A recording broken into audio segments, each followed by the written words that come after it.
अभी बेटी पैदा हुई है, मेरे हस्बैंड ने देखा भी नहीं है कि वो कैसी है क्या है, और वहाँ से व्हाट्सएप से उन्होंने तलाक लिख के भेज दिया। स्पीड पोस्ट के थ्रू बिना कुछ मेरे पति ने इन्फॉर्म करे हुए मुझे तलाक दे दिया। गुस्से में ऐसी लड़ाई बढ़ती गई और गुस्से में 3 बार फटाफट उन्होंने तलाक कह दिया। मेरी जिंदगी बर्बाद हो। 2017 में ये मुझे तलाक मिलता है, 3 तलाक। ये रजिस्ट्री है, ये नासिर ने रजिस्ट्री के द्वारा मुझे भेजा है। मेरा हस्बैंड बहुत करोड़पति है, बहाना झांसा देके शादी कर ली, दौलत के सपने सिखा के अब रखने को तैयार नहीं है। प्रधानमंत्री से कहना चाहती हूँ 3 तलाक का मुद्दा खत्म, और जो मेरे जैसी बहना उनको यो अन्याय न मिले। अब हम बस इसी आस में है कि बीजेपी कुछ तो करेगी, जब मैटर उठाया है तो इंसाफ मिलेगा। योगी आदित्यनाथ जो हैं मुख्यमंत्री यूपी के, तो मैं उनसे ये कहना चाहती हूँ कि मेरे साथ इंसाफ के लिए वो मतलब वहाँ लगा रही हूँ उनसे। मैं बहुत ही ज्यादा हो गया, उन्होंने फोन पे तलाक दी। फोन पे तलाक मुझे मंजूर नहीं। हमें योगी जी से ये आशा है कि वो हम औरतों की जरूर सुनेंगे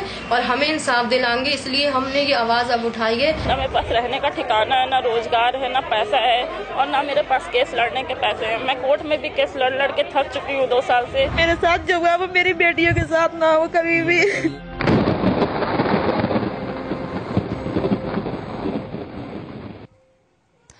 तलाक तलाक तलाक, कितना आसान है एक झटके में एक महिला को तलाक दे देना, और उस तलाक के बाद उजड़ी हुई जिंदगी को के बिखरने के बाद उन आंसुओं को गिनना कितना मुश्किल है। हजारों महिलाएं आज इंडिया टीवी पर एक तरह से गुहार लगा रही हैं। हमारे साथ देश भर से ऐसी महिलाएं जुड़ रही हैं जो 3 तलाक का दंश झेल रही हैं। किसी को फोन पर तलाक दे दिया गया, किसी को व्हाट्सएप पर तलाक दे दिया गया, कहीं हजारों किलोमीटर दूर बैठे शौहर ने अखबार में इश्तिहार देखकर कह दिया तलाक तलाक तलाक। तो क्या मर्द की जिम्मेदारी वहीं खत्म हो गई? सवाल तो इससे भी बड़ा है, ये देश संविधान से चलेगा या फिर मजहबी इदारों से चलेगा? हमारे साथ आज इंडिया टीवी में ऐसी कई महिलाएं जुड़ रही हैं जो 3 तलाक के इस अन्याय को झेल रही हैं और अब गुहार लगा रही हैं प्रधानमंत्री नरेंद्र मोदी से, उत्तर प्रदेश के मुख्यमंत्री योगी आदित्यनाथ से कि इस 3 तलाक को खत्म किया जाए। हमारे साथ आज कुछ खास मेहमान हैं, मैं उनसे आपका परिचय कराऊंगी और साथ ही उन महिलाओं से मिलाऊंगी जो अपना दर्द खुद बयां करेंगी। मेरे साथ जो मेहमान हैं उनका परिचय आपसे करा देती हूं। हमारे साथ शाजिया इल्मी हैं, बीजेपी नेता हैं, लेकिन साथ ही साथ पढ़ी लिखी मुस्लिम महिलाओं का प्रतिनिधित्व कर रही हैं इस शो में। साथ ही हमारे साथ कांग्रेस नेता मीम अफजल हैं।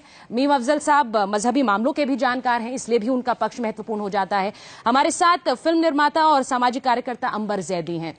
इसके साथ हमारे साथ एजाज अरशद काजमी साहब हैं, all India Muslim personal law board के सदस्य हैं।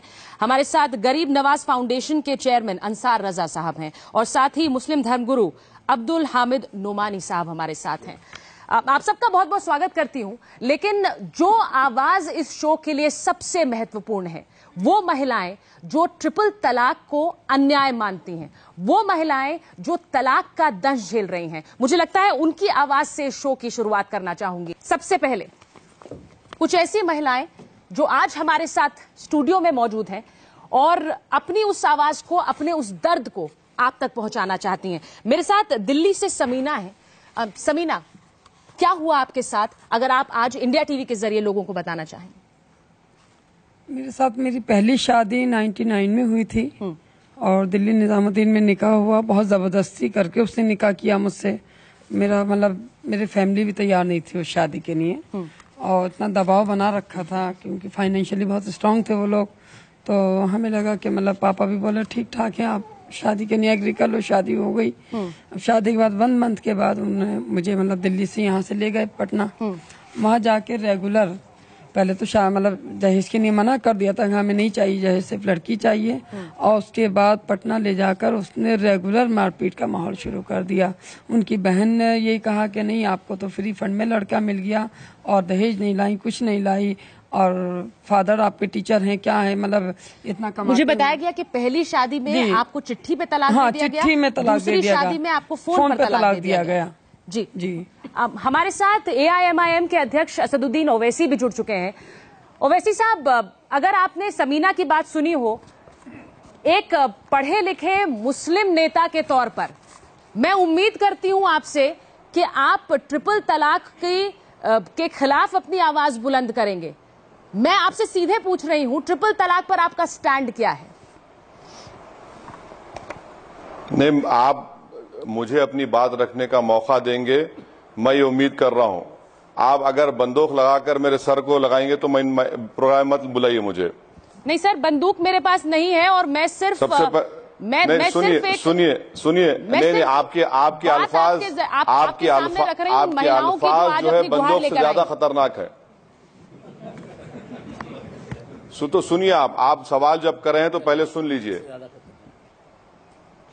मैं इंतजार कर रही हूं। मैं आपको बता रहा हूं कि एक, हाँ सुनिए, जोया हसन और रितु मेनन ने एक स्टडी की थी मुस्लिम और हिंदू औरतों के डिवोर्स पर। आपको मालूम होना चाहिए कि मुसलमानों में 0.41 और हिंदुओं में 0.47।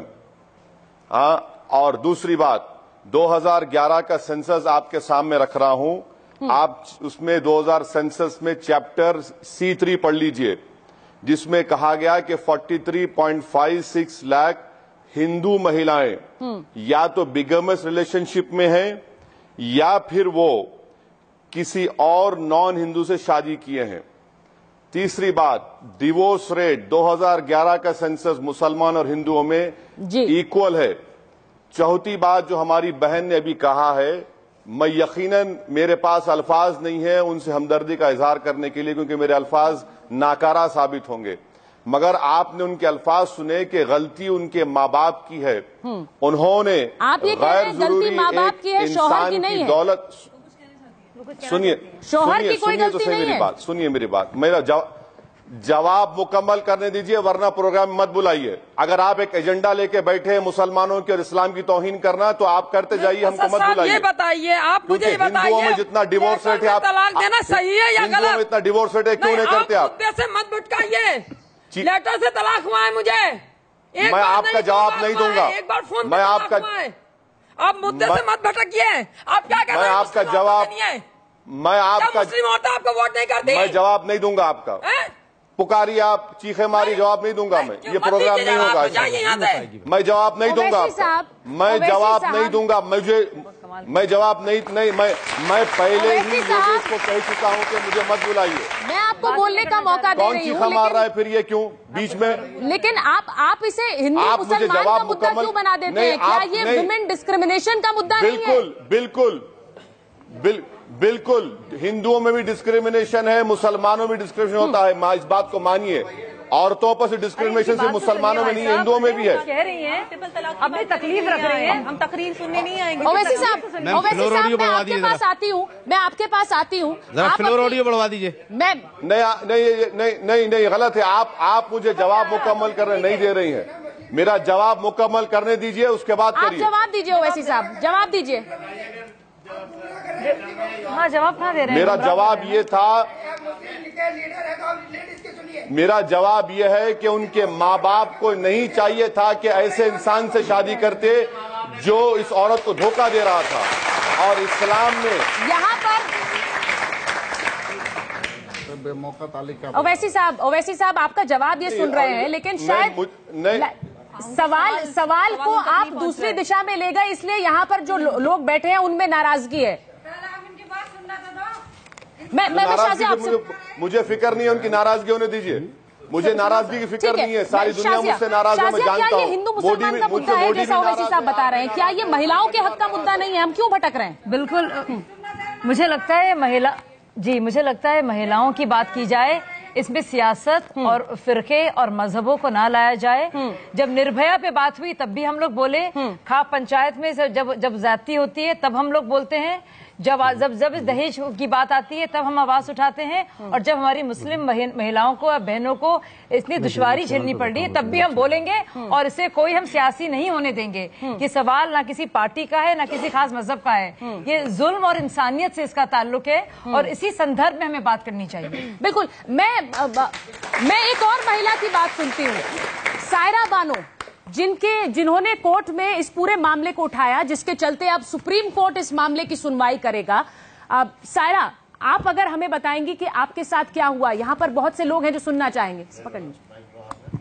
मेरा नाम सायरा बानो है, मैं काशीपुर उत्तराखंड से हूँ। मेरी शादी 2002 में इलाहाबाद के रिजवान अहमद से हुई। वो शुरू से ही मुझे बहुत परेशान करते थे, मारपीट करते थे। मेरे जो ससुराल वाले थे वो भी उन्हीं के पक्ष में उनका सहयोग करते थे। मेरी सास भी बहुत परेशान करती थी और मेरे फादर से धोखे से उन्होंने 10-12 लाख का मकान शाइन करवा लिया और वो सब खा गए। और उसके बाद मेरे 6-7 बार उन्होंने एबॉर्शन करवाया और मेरी तबीयत बहुत ज़्यादा ख़राब हो जाने के बाद उन्होंने मेरे मायके वालों से कहा इन्हें आकर ले जाओ, लेकिन बहुत ज़्यादा तबीयत ख़राब हो गई। उसके बावजूद भी वो मेरे साथ मारपीट करते गए और मुझे भूखा रखा गया और मेरे मायके फिर मुझे छोड़ दिया गया। मेरे हस्बैंड छोड़ आए मुझे और उसके बाद 2015 10 अक्टूबर को मुझे स्पीड पोस्ट द्वारा तलाकनामा भेजा गया मेरे पास। ये तलाकनामा इनको भेजा गया है, तलाकनामा सायरा बानो को भेजा गया, इसमें इनकी रजा नहीं पूछी गई। अंजार रजा साहब ये बताइए मुझे, अब जब निकाह होता है तब कबूल है पूछा जाता है, जब तलाक होता है तो महिला की मर्जी मायने नहीं रखती। देखिए पहली बात तो ये है कि मैं गुजारिश करूंगा आपसे कि आपने जो लोगों को बुलाया है बहुत अच्छी चीज है, सबके मुद्दे सामने आने चाहिए, लेकिन जब तक एक आदमी की बात मुकम्मल न हो जाए इस पर दूसरा सवाल न थोपा जाए। एक बात। दूसरी बात, हिंदू मुसलमानों की कोई बात यहाँ नहीं है, ये बात हो रही है इस्लाम की, और किसी के साथ अगर जुल्म हुआ है तो उसको मदद कैसे पहुंचाई जाए उसकी बात हो रही है। इन्हें ये स्पीड पोस्ट से तलाक भेजा गया है। दो मुद्दे आपके सामने, एक सुन लीजिए, एक पहले उन्होंने अपना मुद्दा उठाया कि 2 शादियां उनकी हुई, दोनों में उनको तलाक हुआ। हाँ। ठीक है ना। उन्होंने अपनी जबान से ये कहा कि मुझे जबरदस्ती निकाह के लिए मेरे वालिदैन ने बिठाया। इसमें इस्लाम कहाँ गलत? जबरदस्ती लड़की ने निकाह किया, उनको फोन धमकी दी थी कि मैं मर जाऊंगा, माँ बाप ने लड़के ने जबरदस्ती निकाह शादी नहीं हुई, पैसे का रौब दिखाया। अब ये बताइए तो अब इसमें इस्लाम नहीं वहाँ से धमकी आ रही है। ठीक है, सुन लीजिए, एक मिनट सुन लीजिए, बहस करना तो बहस की तरीके से कीजिए। रजा साहब सवाल तो सीधे ये है ना, सवाल ये है, ये कह रही हैं कि फोन से अगर तलाक दे दिया, चिट्ठी से तलाक दे दिया, किसी को पोस्टकार्ड से तलाक भी दिया गया, जो सही है कि नहीं? अब सुन लीजिए, जो इंसान फोन से तलाक दे रहा है, नमक कम हो गया, दाल कम हो गई, बिस्तर ठीक नहीं है, पानी गर्म नहीं हुआ, इस तरह की चीजों पे, जो जरा जरा सी चीजों पे हमारी बहनों को तलाक दी जाती है। मैं 2 सियासी पार्टी के लीडरान यहाँ बैठे हैं। हाँ। मैं इनसे गुजारिश करूंगा कि ऐसा कानून बने ऐसे मर्द के खिलाफ कि कम से कम 10 साल की सजा, और जिसने तलाक दिया है, सुन लीजिए, जिसने तलाक दिया है उसकी आधी जायदाद तलाकशुदा औरत के हिस्से में की जाए। नहीं, वो कानून बनाएंगे, आप ट्रिपल तलाक को खत्म करने की बात नहीं करेंगे। ये महिलाएं जो बोल रही हैं, जिनको तलाक दिया गया, पहले सुन लीजिए, ट्रिपल तलाक खत्म होगा तभी तो गुनाह माना जाएगा, तभी तो सजा होगी। ट्रिपल तलाक को खत्म करना चाह रहे हैं वो बताइए। तलाक की बिद्दत को सब जानते हैं, ठीक है ना? किसको कहते हैं तलाक की बिद्दत? सबको पता है, सबको पता है। नहीं आप बताइए, सबको पता है, नहीं सबको पता है, नहीं सबको नहीं, आप बताइए तलाक की बिद्दत कहते किसको है? सुप्रीम कोर्ट में जो हियरिंग चल रही है, अब सुप्रीम कोर्ट को रखिए ना एक तरफ, आप तलाक की बिद्दत बताइए किसको कहते हैं? नहीं, एक सिटिंग मानना, 3 तलाक को एक सिटिंग में मानना। तलाक हसन और एहसन अलग है और तलाक बिद्दत अलग है। तलाक बिद्दत मीन्स इनोवेशन। बोलने दीजिए, आपने पूछा सवाल तो हमारी बात सुनिए। तलाक बिद्दत का मतलब है ऑफ इनोवेशन, जो ओरिजिनल स्कीम यानी कि कुरान शरीफ का हिस्सा नहीं है। कुरान शरीफ में तलाक हसन और एहसन है।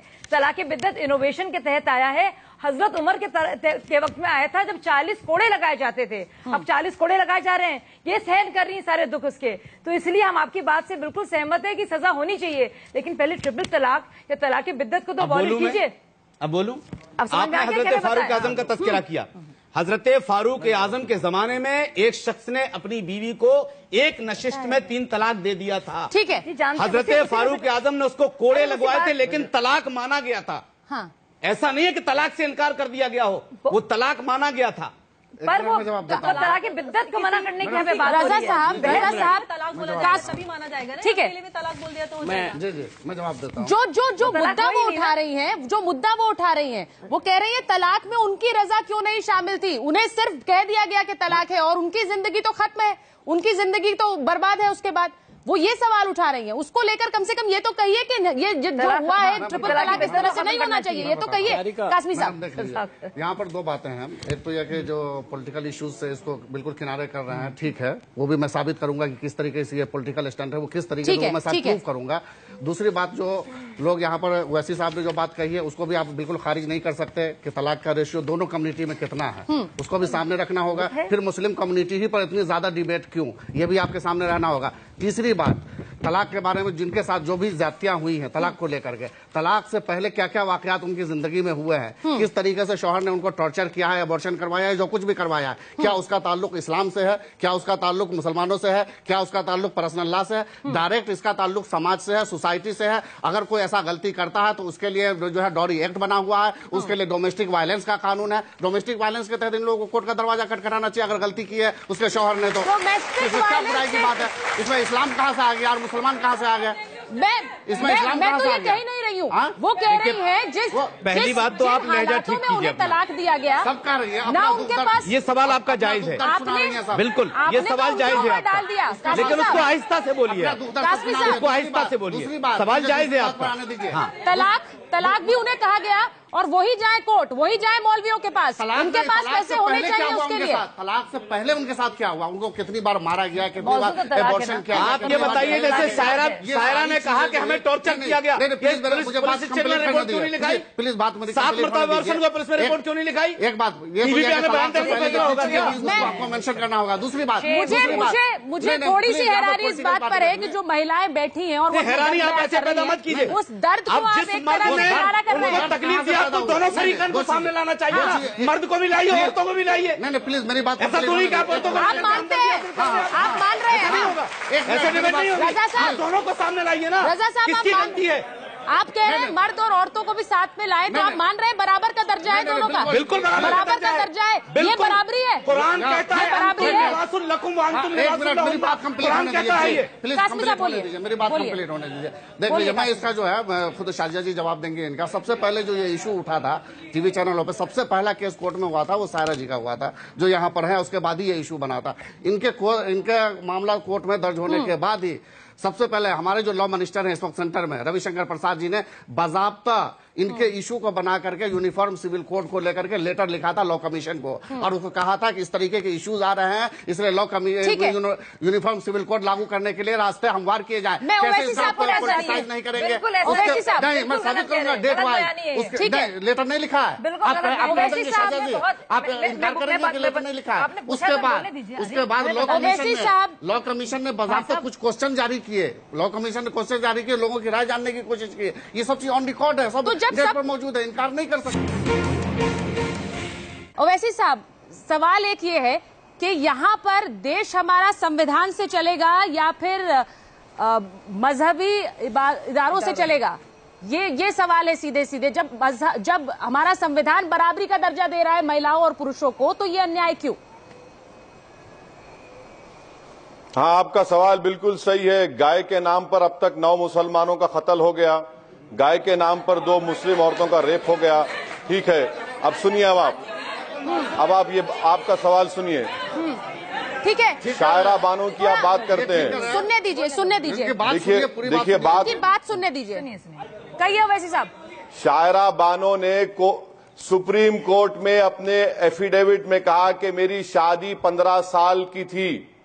उन्होंने ये भी लिखा कि मैं अपने शौहर के माँ बाप के साथ नहीं रहना चाहती, और सुप्रीम कोर्ट में जस्टिस डावे का जजमेंट है कि सुनिए जस्टिस डावे ने कहा कि एक हिंदू लड़का अपनी बीवी को तलाक दे सकता है अगर वो हिंदू बीवी उसको मजबूर कर रही है अपने माँ बाप के साथ नहीं रहने के लिए। बताइए, क्या जस्टिस डावे ने जजमेंट नहीं दिया एक हिंदू मर्द के बारे में? क्या जस्टिस डावे ने नहीं कहा, जिसमें जस्टिस नागेश्वर भी बैठे हुए थे? मैं आपको ये बता रहा हूँ, सुनिए मेरी बात को, मैं आपको ये बता रहा हूँ। कितना गुनाह पड़ेगा आपको, मैं बता। सुनिए, नहीं, मेरे साथ जो अत्याचार हुआ, ये इस्लाम क्या कहता है कि कोई शौहर के साथ एबॉर्शन करवाए, इसके लिए कोई सजा नहीं है, इसके लिए कोई कानून नहीं है। हमारे साथ ये इन्होंने मौलाना ने कहा कि मैंने कोई पुलिस स्टेशन में रिपोर्ट करना चाहिए था। अब तो हम कह रहे हैं, इसके लिए आप कोई कानून नहीं बना रहे हैं। वीडियो में है और वो कह रही हैं कि आप बतौर नेता, बतौर एक मेरे दो बच्चे हैं, उनके सामाजिक कार्यकर्ता जो इस्लाम की हक की आवाज उठाते हैं, महिलाओं के हक के लिए क्या कह रहे हैं? नहीं, आप सुनेंगे मेरी बात को। आप चीख पुकारने से मेरी आवाज को नहीं दबा सकते। आप नहीं, ये गलत होगा सही होगा, सुनिए मेरी बात को। आपको सुनना पड़ेगा पहले मेरी बात, उसके बाद गलत चीज नहीं सुनेंगे हम। ओवैसी साहब, समस्या ये है कि जो आप बातें कह रहे हैं उनसे सायरा बानो खुद इनकार कर रही हैं। वो कह रही हैं एफिडेविट में ऐसी बातें नहीं है। आप अपनी बात रखिए। सुनिए, एफिडेविट में शायरा बानो ने कहा कि मैं अपने ससुराल के साथ नहीं रहना चाहती। मैं आपको सुनिए, मैं अरे यार कॉपी में क्या लिखा है ओवैसी साहब, ये उस महिला को नहीं पता है जिसने एफिडेविट दायर किया है। ठीक है, मैं काम करता हूँ, एफिडेविट भिजाता हूँ आपके पास, मैं ईमेल करता हूँ, पढ़ लीजिए आप। उसके बाद आप एफिडेविट को पढ़ लीजिए। और जस्टिस डावे ने जो अरे यार बात तो है ही नहीं। ये तो देखे ओवैसी साहब, मैं क्या मानूं अगर आप जो तर्क दे रहे हैं, मैं इस बात से क्या मानूं कि आप ट्रिपल तलाक के हक में हैं? आप उसे अन्याय नहीं मानते, मैं ये मानूं? बोलिए ओवैसी साहब। एक बात कहना चाहता हूं, मैं पूछिए उनसे। कुरान में ट्रिपल तलाक का जिक्र है सूरह बकरा की आयत नंबर 29 में। कुरान में ये भी जिक्र है कि खवातीन को अपने जिस्म को ढांकना चाहिए, पर्दा करना चाहिए, बुर्का पहनना चाहिए, नकाब पहनना चाहिए। कुरान में ये भी जिक्र है। कुरान सुनिए, मैं आपको देखिए, आप जवाब नहीं सुनना चाह रहे, जवाब नहीं सुनना चाह रहे आप। ओवैसी साहब जवाब नहीं सुनना चाह रहे, क्या करें? ओवैसी साहब, यहाँ पर जो लोग मेरे साथ हैं वो उम्मीद कर रहे हैं कि आप सीधे सीधे बोले। आप और विषयों पर तो अपनी बात मुखर होकर रखते हैं, लेकिन इस मुद्दे पर आप क्यों बातें घुमा रहे हैं? 30 सेकंड। आपके पास सीधा जवाब नहीं है तो आपको क्या घुमा रहे हैं? क्या कोई नहीं घुमा रहा हूँ मैं। जो मुस्लिम पर्सन लॉ, सुनिए, किसी परेशान हाल औरत का मजाक नहीं उड़ाने देंगे ओवैसी साहब। किसी की पर्सनल चॉइस है, मुझे बिल्कुल नहीं बर्दाश्त करना है। क्या नहीं, झूठ नहीं बोलेंगे आप। यहाँ पर जो सारी ज्यादातर महिलाएं हैं, मुस्लिम महिलाएं हैं ओवैसी साहब, ये सवाल उनके हैं, मेरे नहीं है। ये सवाल उन्हीं के हैं। जो बात आप पूछना चाह रही हैं सारा से मुताल्लिक, ये बात सारा खुद कई बार टीवी चैनलों पर कह चुकी है कि 3 तलाक के बाद मैं उस शौहर के साथ नहीं रहना चाहती। सारा खुद कह चुकी है। तो क्या अगर 3 तलाक को वैलिड नहीं मानेंगे तो आप अगर 3 तलाक को वैलिड न माना जाए तो क्या वो उसके उस जालिम शौहर के साथ ही रहना चाहेगी? सवाल है ट्रिपल तलाक का। नहीं, अगर ट्रिपल तलाक को बैन भी हो जाता है तो क्या उस जालिम शौहर के साथ ये रहना चाहेगी? इस हिसाब से देखा जाए तो उसको तो आजादी मिली है। ये क्या बात शौहर के साथ रहने की है? उसको तो जुल्म ये बात है कि किस तरह से तलाक दिया गया, किस तरह से छोड़ा गया। बोलना नहीं चाह रहा है। मैं ये देख रही हूँ, अगर मैं ये देख रही हूँ कि बहुत करेगी उस जालिम शौहर के साथ। नहीं, सवाल यही सवाल है तलाक बिद्दत को बैन करना चाहिए कि नहीं। लास्ट स्टेटस में फाइनल तलाक होता है, उसी पर बहस क्यों होती है? तलाक से पहले के इशू पर बहस क्यों नहीं होती है? समस्या ये है, हम क्यों घुमा फिरा रहे हैं नीम अफजल साहब? हम सीधे इस बात पर क्यों नहीं बात कर लेते हैं कि 3 तलाक को खत्म करना चाहिए? क्यों नहीं? क्यों नेता इससे घबरा रहे हैं? आपने जहेज के खिलाफ कानून लाया, जहेज रुक गया क्या? जहेज के खिलाफ आप कानून लाए, डॉरी एक्ट लाए, जहेज रुक गया क्या? 3 तलाक के खिलाफ कानून लाएंगे, 3 आप कह रहे हैं नहीं रुकेगा इसलिए कानून में बदलाइए। आप ये कह रहे हैं कि कोई कदम ही मत उठाइए, पहले ना कीजिए। ऑलरेडी डोमेस्टिक वायलेंस का कानून बना हुआ है, ऑलरेडी डॉरी एक्ट का कानून बना हुआ है। जितने तलाक होते हैं वो सिर्फ और सिर्फ डोमेस्टिक वायलेंस के नतीजे में होते हैं या डॉरी के तहत होते हैं। ये दोनों के लिए कानून बना हुआ है, उसके तहत कोर्ट जाए, इंसाफ ले। ये सब कानून बनेंगे, लेकिन आप ये नहीं कहेंगे कि ट्रिपल तलाक से महिलाओं की जिंदगियां खराब हो रही हैं। आप ये मत कहिएगा। उसकी जिंदगी उसको देखिए ना, तलाक से पहले उनकी जिंदगी में क्या हुआ? वो कह रही है, बता रही है कि हमसे अबॉर्शन करवाया, हमको टॉर्चर किया, हमको मारा, हमको पीटा। क्या ऐसे शौहर के साथ उसको बात के रखना चाहेंगे? ऐसा शौहर जो उसको जुल्म कर रहा है, मार रहा है, पीट रहा है, उसके साथ उसको बात। 2 मिनट अफजल साहब, देखिए, पहली बात तो मैं ये कहूंगा कि यहाँ जितनी महिलाएं, जितनी हमारी बहनें आई हुई हैं और जिनको एक वक्त में 3 तलाक देकर घर से निकाला गया है, बुनियादी इशू ये है जी, बिल्कुल हम लोग मुद्दे से भटक रहे हैं। एक मिनट यही मुद्दा है। मेरी पूरी बात सुन लें, मैं माफी चाहूंगा मेरी बात सुनने पर। उनको अगर ऐसा हुआ है कि उनके 3 तलाक कहकर घर से निकाला गया है तो मैं इन बहनों के साथ हूं, उन भाइयों के साथ नहीं हूं। दूसरी बात ये कि मैं, आपने मुझे इंट्रोड्यूस कराया कि मैं कांग्रेस पार्टी से हूँ। मैं यहाँ कांग्रेस पार्टी का नुमाइंदा बन के बात नहीं कर रहा हूँ। बिल्कुल। मेरा नाम मीम अफजल है और मेरा पूरा नाम मोहम्मद अफजल है। मैं एक मुसलमान हूँ और रोशन ख्याल पढ़ा लिखा मुसलमान हूँ। मुझे किसी मौलवी के जरिए से इस्लाम को नहीं समझना है। मैं कुरान को पढ़ता हूँ, कुरान को समझता हूँ, उसका ट्रांसलेशन तर्जुमा भी पढ़ते हैं, इसलिए मैं कुरान को अपनी अकल से समझना चाहता हूँ। बुनियादी इशू है ही नहीं ये कि भाई उनके साथ जुल्म हुआ। सवाल ये है कि एक वक्त में आपने 3 तलाक जो दी हैं वो कुरान के नुक्ते नजर से साबित नहीं होती है। मैं आपको बताता हूँ, सूरह बकर जो दूसरी 228 से लेकर 240 तक और सूरह निसा के आयत नंबर 25 तक, हो सकता है कहीं आगे पीछे नंबर हो गया हो, मौलाना बैठे हैं यहाँ। सूरह तलाक जो सिर्फ तलाक के मौजू को लेकर के कुरान में जिसका जिक्र किया गया है वो आयत नंबर 1 से 7 तक है। ये जो तलाक जिसका आप जिक्र कर रही हैं जी, इसी को अभी शाजिया ने कहा कि तलाक बिदअत है, मौलाना ने भी माना। ये तरीका एक वक्त में एक मखसूस केस के अंदर किया गया था और उस आदमी को 40 या 50 कोड़े भी मारे गए थे।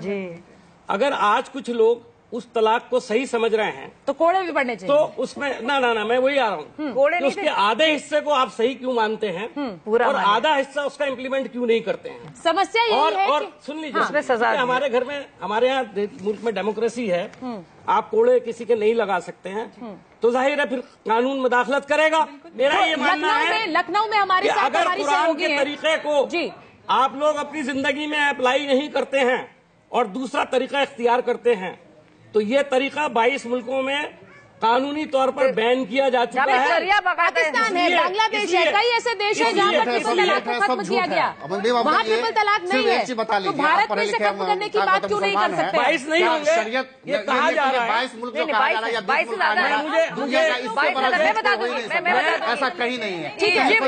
इजिप्ट में, अल्जीरिया में, तुर्की में भी है सर, बांग्लादेश में भी है, इंडोनेशिया में, बांग्लादेश में, टर्की में, पाकिस्तान में चैलेंज कर रहा हूँ, आप टेक्स्ट नहीं दिखा सकते। नहीं तो कासमी साहब चैलेंज करके क्या कहना चाह रहे हैं कि अच्छी प्रथा है, अच्छी प्रथा है, इसको चलने दें। मैं भी जवाब दे रहा हूँ। 3 तलाक का वाकया जो ये तो कह दीजिए कम से कम कि बुरी प्रथा है, खत्म होनी चाहिए, क्यों नहीं कहते आप? कहिए ना, लेकिन इसका 3 तलाक की जो प्रैक्टिस है वो बंद होनी चाहिए। हम कह रहे हैं इस बात को, जो प्रैक्टिस है वो बंद होनी चाहिए।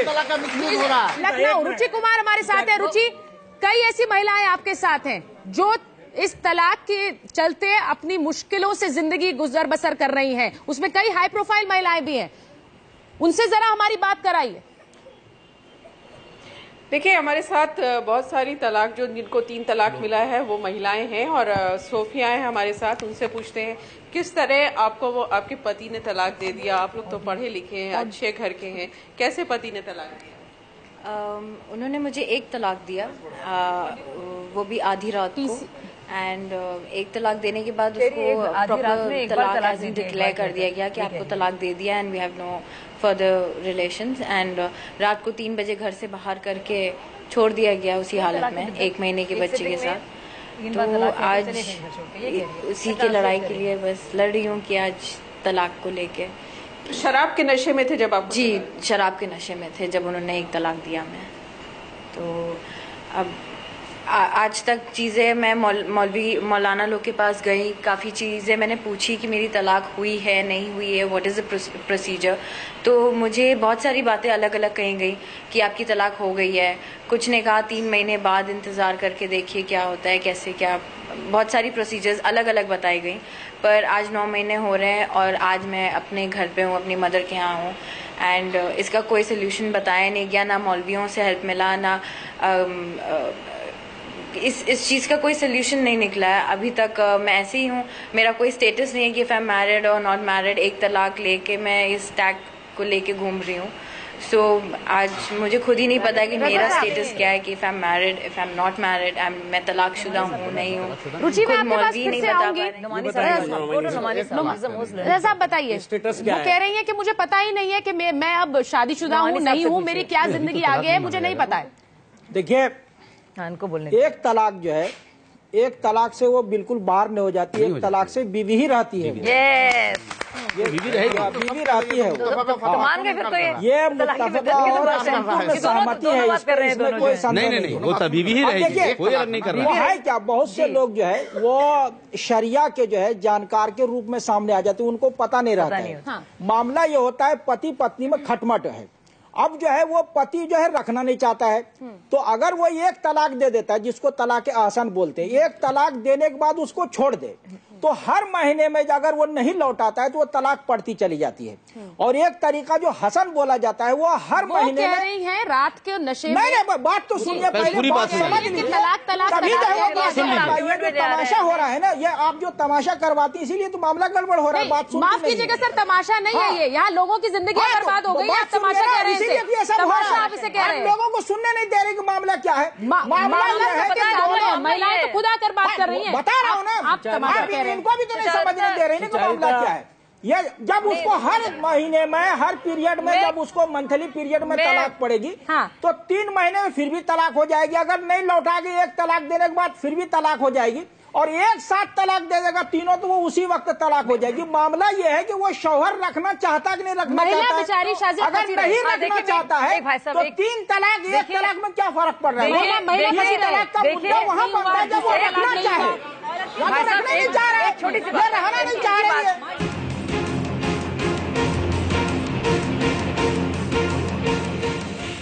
लड़की को ये मालूम भी नहीं, लड़की को ये मालूम नहीं उसका पति कहाँ है, और उसने तलाक दी या नहीं दी, उसने लिख के दे दिया कि मेरी पत्नी से झगड़ा था, ये बातें हुई। कोई एक बात सुन तो लीजिए सर, मैं भी सुनेंगे आपको।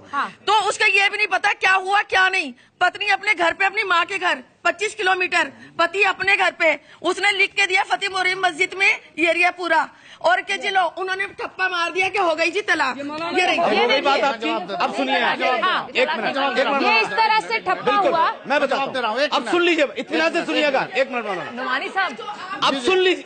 अरे भाई अब सुन लीजिए ना, अरे सुन लीजिए ना आप, मैं जवाब दे रहा हूँ। जिस शख्स ने ठप्पा लगा दिया, अरे सुन ली, अब मैं बता रहा हूँ, हो गया तलाक। जिस शख्स ने लेटर से तलाक भेजा है और वो सामने आकर के उसने नहीं कहा है कि मैंने ये लेटर लिखा है या मैंने अपनी बीवी को तलाक दिया है, वो तलाक नहीं हुआ।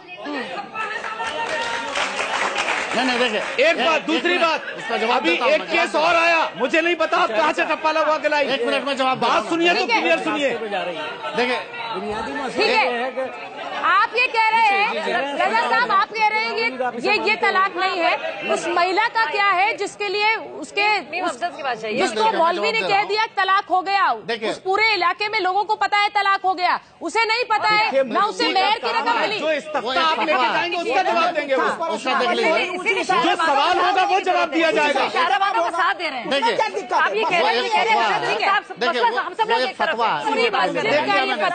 ऐसा नहीं कहा गया तलाक हो गया, माने न माने। इधर लाइए आप उसको, हम बताते हैं, इधर लाइए आप उसको, देखिए उसका तरीका, इधर लाइए हम बताते हैं उसको। उसका तरीका ये होता है, पहले हमें सवाल देख लीजिए, सवाल क्या किया है।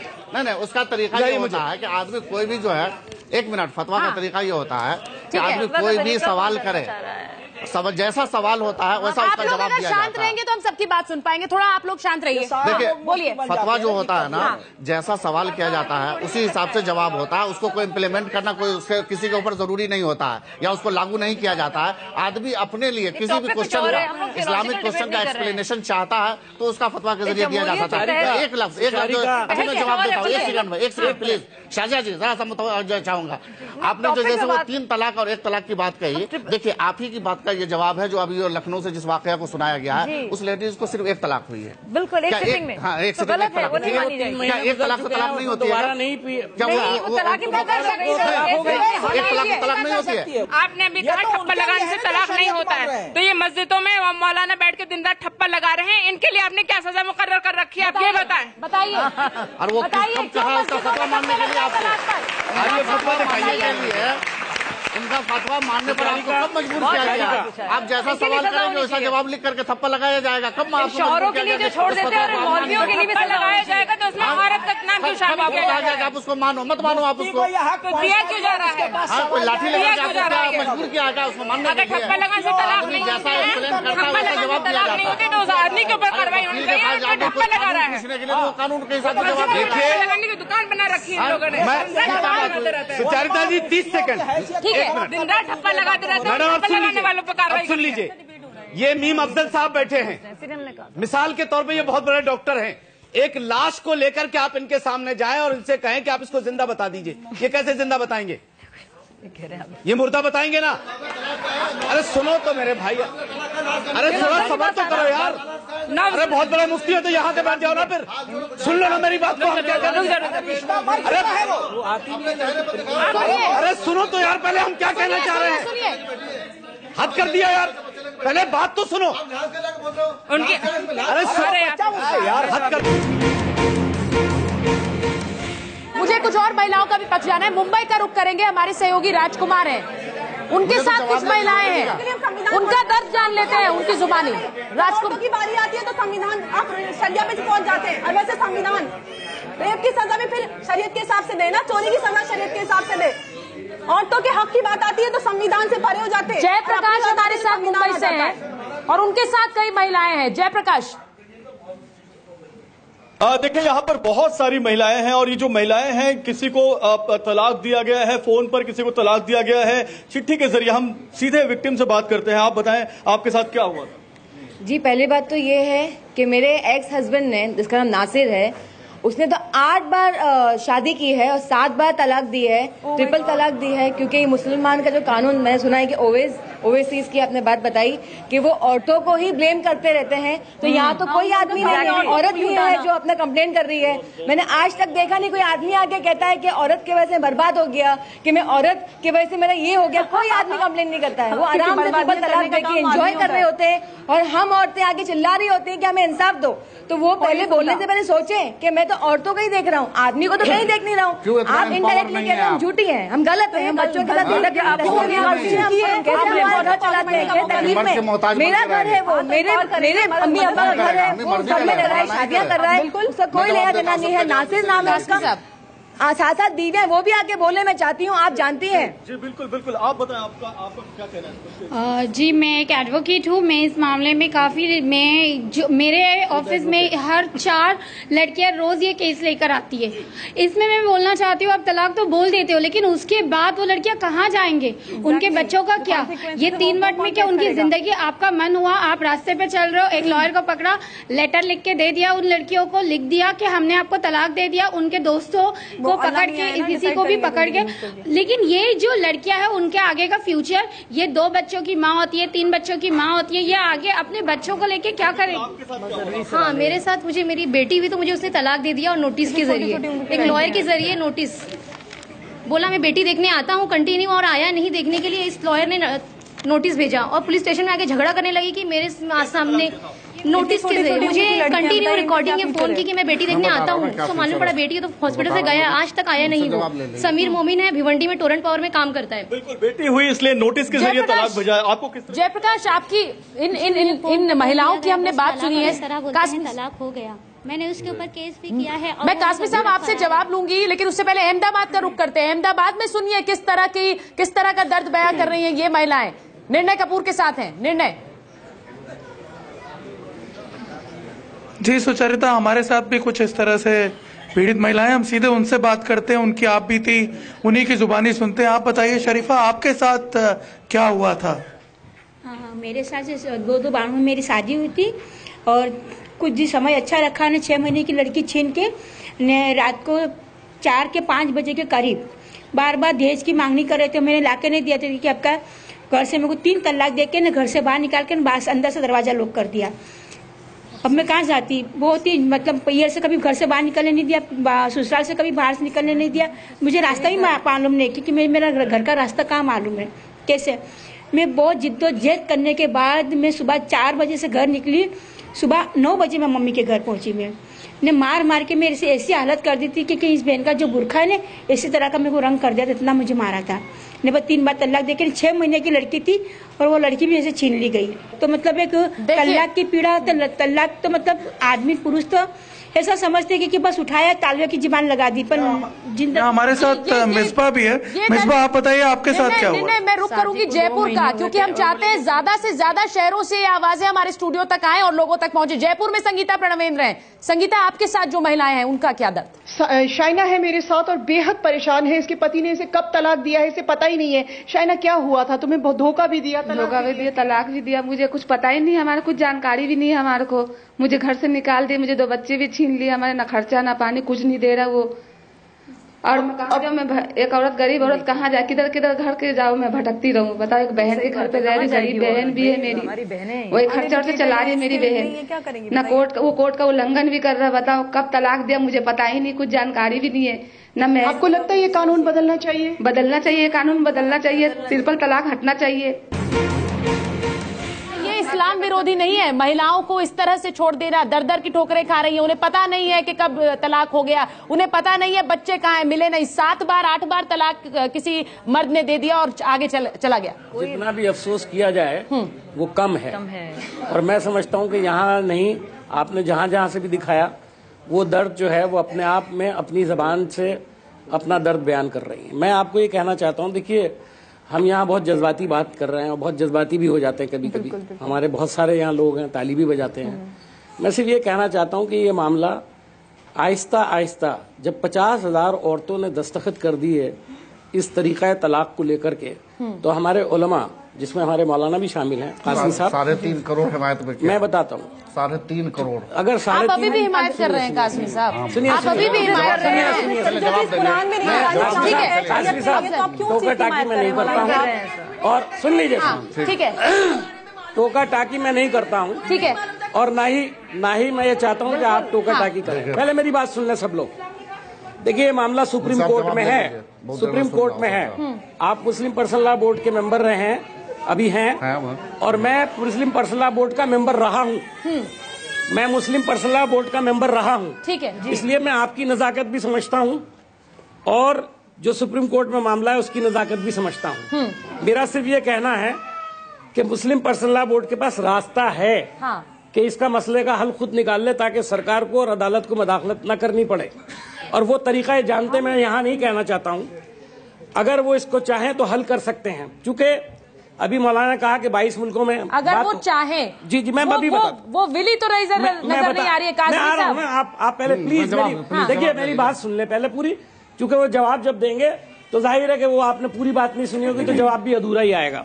मेरा सिर्फ ये कहना है कि एक मुल्क है कतर, मुस्लिम मुल्क है, वहां पर जो फैमिली लॉज हैं, ये एक्चुअली फैमिली लॉज हैं, लेकिन शरीयत से इसका ताल्लुक है, पर्सनल। इसलिए इसको उन्होंने कहा कि शरिया कोर्ट जो है वो डिसाइड करेगी, वो सिर्फ एक तरफ की बात नहीं सुनेगी, वो लड़की की भी बात सुनती है। बिल्कुल, और वो इस्लामिक मुल्क है। हम ऐसा क्यों नहीं कर सकते? हमारे अंदर क्या कबाहत है? हम ऐसी औरतों को, आपने बहुत सारे केसेस देखे यहाँ पर, मैं ये नहीं कह रहा हूँ कि सारी बहनों ने कोई गलती नहीं की होगी, इनसे भी हुई होगी, बिल्कुल गलती, लेकिन ये जो हमारा एग्रीमेंट है, निकाह एक एग्रीमेंट है जो 2 पार्टीज के दरमियान में होता है, मौलाना भी इसको कंफर्म करेंगे, एक करार है। और उसके अंदर जब निकाह होता है, जब तक औरत ये ना कहे कि मैं निकाह कबूल करती हूँ, उसका निकाह नहीं होता, वो शादी के बंधन में नहीं बनती। तो तलाक के मौके पर जब एक तरीका कुरान ने दे दिया है, और मैं एक बात और बता दूंगा, अभी मैं आपको एक और बात, जो कुरान को ना माने वो कौन है, जरा पूछ ले मौलाना से। जो कुरान को ना माने, मैंने एक तलाक का फैसला किया था, ये जो बहनें मेरी फतवा लेके बैठी हुई है ना, मैंने मेज पर रखा एक तरफ फतवा और एक तरफ कुरान, और उनसे पूछा कि आप कुरान को मानते हैं या फतवे को मानते हैं इंसान का? कुरान खुदा की किताब है, बिल्कुल, इसलिए वो फाइनल है, बिल्कुल। और वो बात अफजल साहब कह रहे हैं, क्या मुस्लिम पर्सनल लॉ बोर्ड की मंशा दिख रही है आपको? सुनिए, मैं उसको फाइनल, फतवे का ताल्लुक आया तो उन्होंने ये कहा कि हम इंसान के लिखे हुए फतवे की बजाय कुरान की बात को मानेंगे।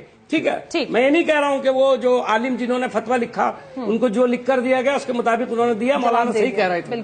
लेकिन मेरा कहना ये है कि आज एक पॉइंट आपके लिए, आज माहौल बिल्कुल बदल चुका है। यहाँ इतने सारे मर्द हैं हम ये समझ रहे हैं कि मर्द इसमें एक तरफ खड़े हैं। मेरे ख्याल में ज्यादातर ताली बजा रहे थे जब इनकी बात की जा रही थी औरतों की। तो आज समाज बदल चुका है, बदल चुका है। सुप्रीम कोर्ट इसका फैसला करेगी, आपकी जरूरत ही नहीं है और इस डिबेट की भी जरूरत नहीं है। सुप्रीम कोर्ट फैसला करेगी। इससे पहले अगर आप उससे पहले अपने आंखें खोल लें और इस पर संजीदगी से, तो आपके पास इज्तिहाद का दरवाजा है, आपके पास इज्मा का दरवाजा है, आप इस मामले को ठीक कर सकते हैं। मैं मुफ्ती नहीं हूँ, ठीक है, मैं मुफ्ती नहीं हूँ, लेकिन मुझे आपसे गुजारिश कर रहा हूँ, जवाब देने दीजिए, मैं आपसे गुजारिश कर रहा हूँ कि मुस्लिम पर्सनल को इस बात को समझना चाहिए और इस पर संजीदगी से गौर करने की जवाब सुन लीजिए। एक समस्या पहली बार हमने देखी ये चीज, आप कह रहे थे ऑल इस्लामिक देशों में नहीं है, लेकिन वो मुस्लिम देश ममालिक आप देखिए उसमें, चाहे उसमें कतर का इन्होंने जिक्र किया, मलेशिया हो, इंडोनेशिया हो, बांग्लादेश हो, पाकिस्तान हो, इजिप्ट हो, अल्जीरिया हो, मोरक्को हो, टूनीशिया हो, मुस्लिम देश में तलाक बिद्दत नहीं है, हमारे देश में क्यों है? सबसे पहला सवाल। दूसरा एक अजीबोगरीब चीज हमारे इस देश के कुछ मौलवी साहब कर रहे हैं। जब भी बात कुरान शरीफ की आती है, कुरान में तो तय हो गया, जैसे कि मीम अफजल साहब ने बताया और हमने सारी सूरह पढ़ के सुनाई कि कुरान में तलाक बिद्दत नहीं है। ये कुरान की अहमियत को कम करके हदीसों की दुहाई देने लगे हैं। कुरान अल्लाह की किताब है और हदीस इंसान की लिखी हुई किताब है। कुरान आफ्ताब है तो आपकी हदीस लालटेन के बराबर भी नहीं है। मैं सिर्फ कुरान शरीफ को मानूंगी और देश के संविधान को, इंडियन कॉन्स्टिट्यूशन को मानूंगी। इस तरह से मुसलमान होकर अगर मुसलमान है तो हदीस की इस तरह, अरे सुनिए जवाब दे, जवाब सुन लीजिए शाहजा जी, जवाब संविधान सर्वोपरि है, वो ये कह रही है। आप मानते हैं ना? जवाब तो सुनिए ना, सब सारी बात मैं सुनने के लिए बैठा हुआ हूँ। आप मानते हैं ना? जवाब सुनिए, मैंने एक बात भी नहीं मानता उनको, सारी बात सिरे से कंडम करता हूँ। उनकी बात एक बात भी नहीं, जितना जिन लोगों ने कहा एक बात भी नहीं मानता हूँ, सबको कंडम करता हूँ। आप मानते नहीं है? नहीं मानता हूँ। जवाब आप नहीं मानते? मेरा जवाब खराब है, मेरा जवाब सुनिए। एक मिनट प्लीज, मेरा जवाब सुन लीजिए, आप मेरा जवाब सुन लीजिए। कासमी साहब की बात सुनने दीजिए, प्लीज थोड़ा शांत हो जाइए, बात सुनने दीजिए। एक मिनट, कासमी साहब एक मिनट। सबसे पहले तो मैं ये कह दूं कि जिस तरीके से एक सोची समझी साजिश और प्लानिंग के तहत कुछ भटके हुए लोग अगर दहशतगर्दी में मुब्तला होते हैं तो उसको मुसलमान से जोड़ दिया जाता है। उसी तरीके से अगर कुछ भटका हुआ आदमी जो इस्लाम से दूर है, इस्लामी कानून से दूर है और वो बीवियों को सताता है या बीवियों पर जुल्म और ज्यादती करके उसने तलाक दे दिया है, उसको आप इस्लाम से और मुसलमानों से नहीं जोड़ सकते। आप फिर वही तलाक बिद्दत एक ही चीज पर आ गए। ये कहता हूँ एक मिनट के लिए जवाब तो सुन लीजिए ना, जवाब सुन लीजिए। एक मिनट के लिए अगर ये औरतें जिसको तलाक हुई है 15 साल 10 साल 8 साल शौहर के मजालिम का शिकार रही है, उसके बाद जुल्म सितम का शिकार होने के बाद अगर तलाक उसको कोई दे देता है, उसका शौहर अगर तलाक नहीं मानते हैं तो क्या उसी जालिम शौहर के पीछे इसको लगा देंगे? इशू नहीं है ना, तलाक कभी भी कोई। आपने तो ये बात महिला पे डाल दी कि अच्छा है पीछा छूट गया। कासमी साहब आपने तो बात ही महिला पे डाल दी कि अच्छा है पीछा छूट गया। बात वो हो ही नहीं रही है। बात ये हो रही है कि महिला को तो बात रखने की मौका ही नहीं दिया गया। कोई जो है ना खुशगवार माहौल में नहीं देता है, हमेशा कभी ना कोई जो है 10 साल 12 साल कशीदगी रहती है, झगड़े होते हैं, लड़ाई होते हैं। एक दिन की शादी के बाद तलाक हुआ। कासमी साहब नहीं, मैं आपकी बात नहीं मानूंगी। नहीं आप नो माने, मेरा स्टैंड क्लियर है, तलाक कभी खुशगवार माहौल में नहीं होता। शादी के बाद फोन पर तलाक हुआ, 1 महीने की शादी के बाद शौहर रहा नहीं, दूसरी बात जो आप जो बार बार एक इशू उठा रही है कि बीवी को तलाक क्यों का राइट क्यों नहीं है, नहीं मैं जवाब देता हूँ, उसका जवाब देता हूँ।